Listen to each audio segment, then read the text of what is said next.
lights are dimmed, the projector is running. The classroom has become a setting for use of a very effective teaching tool, the classroom film. Yet what these young people learn and how well they learn it rests largely with how the film is used. It does work. We've constructed an electric motor from a few simple materials. Let's review what happens by looking at a diagram. Here is the permanent magnet. Like all magnets, it has a north pole and a south pole. Here's the block of iron with the coil of wire around it, an electromagnet. The coil of wire is attached to wires leading to a dry cell. When current starts to flow, the coil becomes an electromagnet with north and south poles. These poles of the electromagnet are attracted by the poles of the permanent magnet, and the block of iron turns. If we reverse the direction of the current in the coil by changing the dry cell connections, the north and south poles in our electromagnet reverse. This puts two north poles together and two south poles together. Since like poles repel each other, the electromagnet rotates until opposite poles are attracted to one another. If we add the automatic switch to our diagram, it will look like this. Now, if the wires are connected to the dry cell, the motor will continue to rotate in one direction.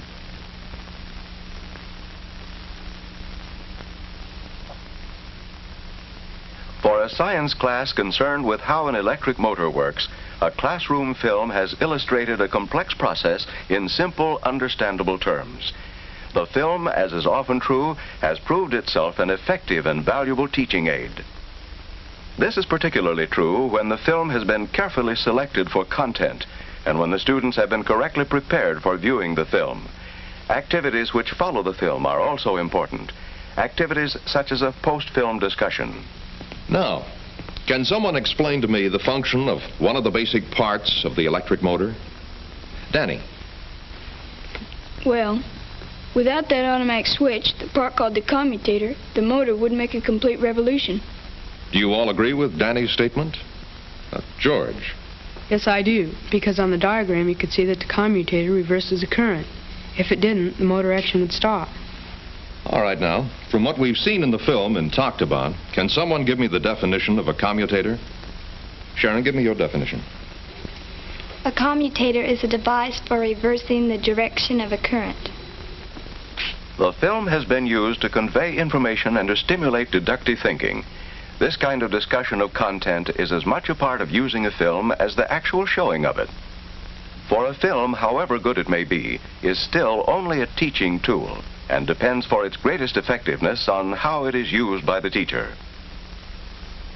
Effective use of a film begins days, perhaps even weeks prior to the showing, when the teacher selects the film. The director of her local instructional materials center can often provide helpful advice about which of several films in the same subject area will best suit the teacher's purpose. Of course, one may have to rely on the resume in a catalog to determine a film's content as well as its running time and the grade level for which it was intended. The important thing at this point is that selection is not a hit or miss affair, but keyed to a lesson plan and made on the basis of the best information available about a film. The next step you, as the teacher, take in using a film is to become familiar with it yourself. If the film is available to you for only a short time, you may have to limit your own preparation to studying the teacher's guide for the film if it is available.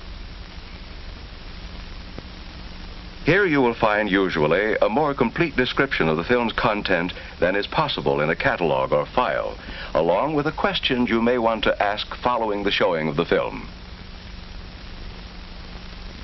Comments from previous users of a particular film, if they are available, are also helpful. An ideal way to study a film and prepare to use it with your class is to preview it, with pencil in hand, taking notes as the film progresses. It can be a real help to have one or more of your students in the preview room with you.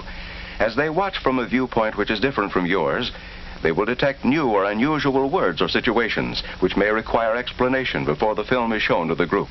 They may also reveal interests a teacher may use to motivate the entire class. Well, Billy, was there anything you didn't understand? Well, I don't understand why the farmers and cattlemen had to fight so much. Why couldn't the farmers just settle and plant their crops in the areas where the cattlemen were located? How about you, Mary? Any words you didn't understand? Well, blooded something. Blooded stock, I think it was.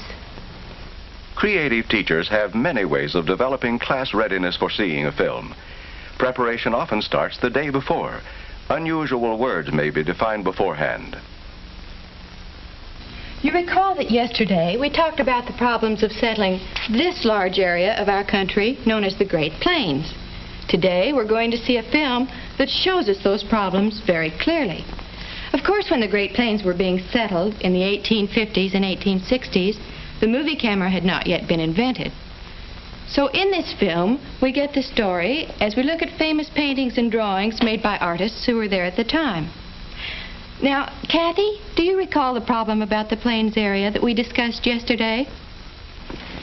Well, there was constant fighting between ranchers and farmers over the use of land, so neither of them could become really prosperous.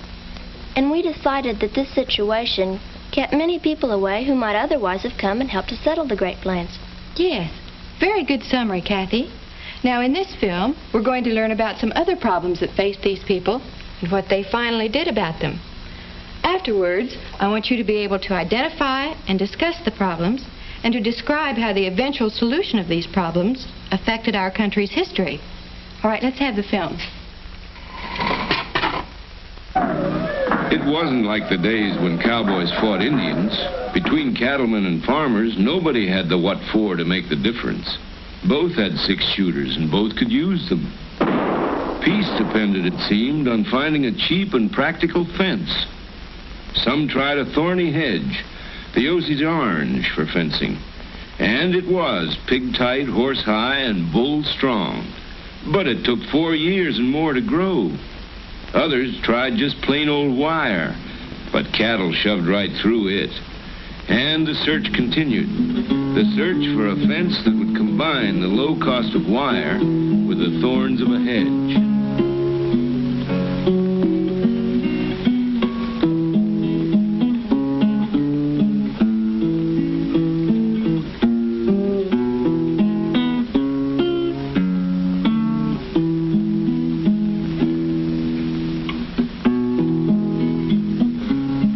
In 1874, Joseph Farwell Glidden, a 60-year-old farmer, was granted a patent for a barbed fence wire that worked. The following year, Jacob Haish received a patent for his improved S-barbed steel fence wire. Both methods were practical and inexpensive. The West got its fencing, but the new fences blocked off the cattle trails to the railroads. And there were some who resisted the changes on the plains brought about by barbed wire. Some fenced off water holes, forcing others to become fence cutters. But the bark of 6-shooters diminished. Laws were passed to protect both sides. And in time, barbed wire turned out to be a blessing to the cattlemen, too. They had built their industry on the native Texas longhorn, a tough, mean, ornery critter, as tough on the table as he was on the range. With barbed wire fencing, the cattlemen could separate their herds, introduce blooded stock, and supply the demand for better beef. Soon the Great Plains became a new land.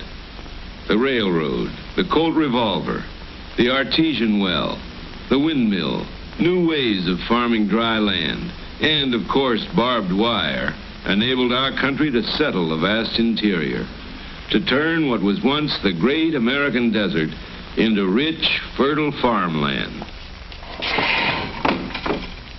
Who can give me some reasons why the invention of barbed wire was so important to the development of the Great Plains? Jimmy? Well, the barbed wire helped both farmers and cattlemen because they could keep the cattle where they were supposed to be, and the farmers could do more farming and less fighting. Yes, and this was the only kind of wire fencing ever invented that could do the job, wasn't it? Why didn't they build wooden fences? Karen? There wasn't any wood. Yes, that's right, Karen. Now I think it might be interesting to find out why there was no wood available in the Great Plains area. This will take some research. So Karen, you, Betty, Tom, and Alan prepare a report on this. We're all going to spend some time reporting on other aspects of this subject, too.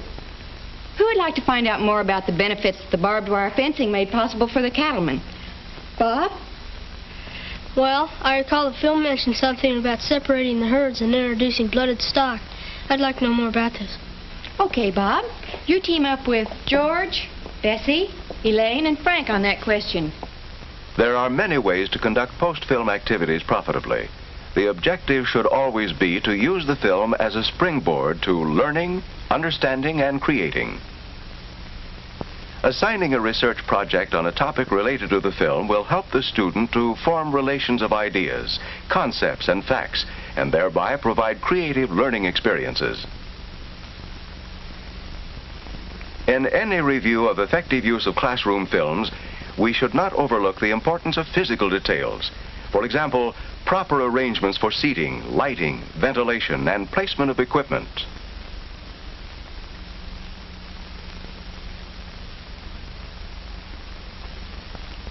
Also, if you plan to run the film yourself, check ahead of time to make sure you are familiar with the projector and its operation, how to thread it, and how to operate the controls.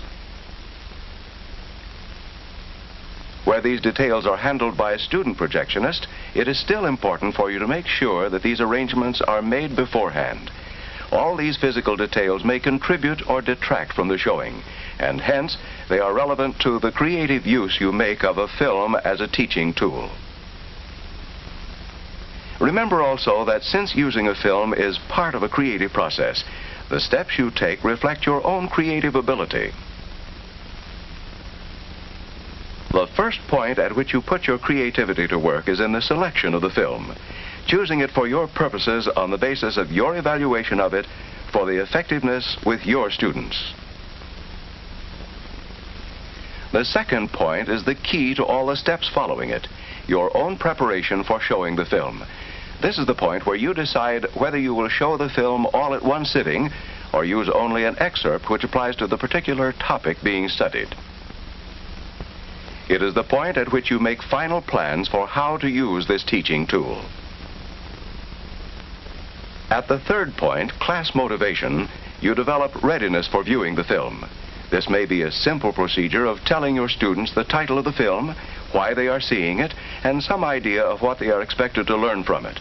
Or it may be as elaborate as using other teaching techniques over several periods leading up to the showing.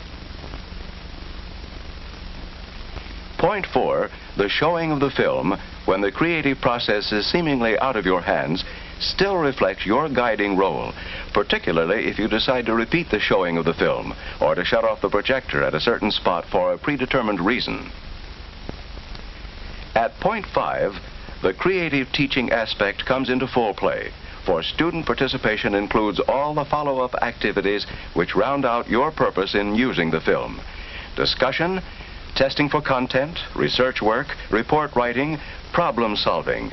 Any or all of these post-film activities, plus many, many more that you will think of, are your contribution. And it is your contribution which is the single most important factor in using a classroom film.